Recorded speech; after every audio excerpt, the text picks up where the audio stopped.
Hey everybody, so today we are on day 3 of the Good Samaritan, and we're also going to be looking at John chapter 19 verses 1 through 16. So, today's devotion is titled On the Other Side because it looks at that part of the Good Samaritan story where you see these religious people pass over on the other side of the guy, or the Jewish guy who was hurt. And it's really ironic that in this parable Jesus chose to use those people because these were the people that you would expect to help somebody. You would actually expect them to help because it was their job to do, and you'd expect them, but we see that they don't. And one of the things that it talks about, the main point of this one, is how our actions reveal the state of our heart. We do what we most want to do in any moment. And so, for those religious people that passed over, they wanted something more. It wasn't enough just to be able to help them. They wanted something out of it. And so, so their actions kind of revealed their heart. It revealed who they really were. And that's kind of what this is getting at, is how our actions reveal our heart. If we claim to follow Jesus, then our actions need to prove it. If we claim to love Jesus, if we claim to love God, then our actions need to line up. Our actions must prove it. One of my favorite verses, it talks about almost the very same thing of how a dead faith equals no faith. If you're not active in your faith, it's like you don't even have faith, because Jesus says that we must be active in our faith. We must live out our faith, because that's how people will know that we are saved, by our love for one another. That's us living it out. That's us living our faith. Is loving one another is how we live out our faith.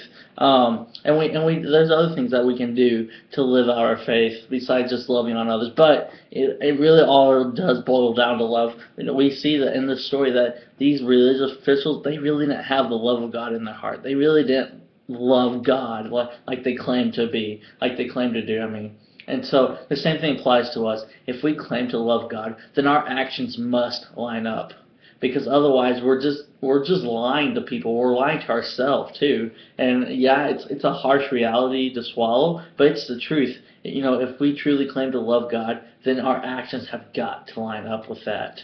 And we've got to give every area over to Jesus. We've got to surrender everything to Him, not just these little pieces, not just these little pieces of our life. We've got to surrender over everything to Him.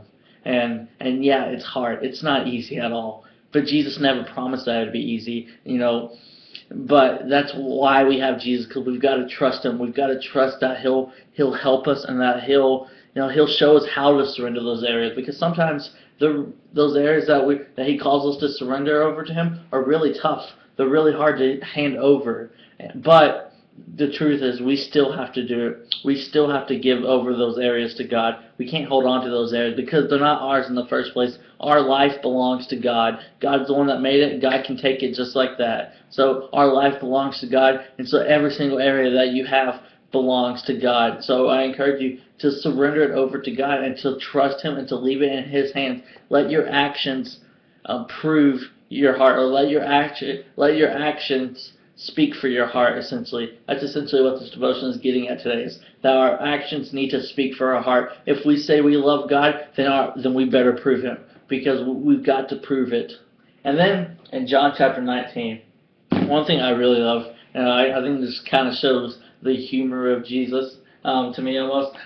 This is in a section where Jesus has been handed over to Pilate, and the Jews are kind of trying to get Pilate to release Jesus to them so they can go crucify Him. But Pilate sees nothing wrong with Jesus. Pilate says, this guy does nothing wrong. Why do you want to kill him? He's completely innocent.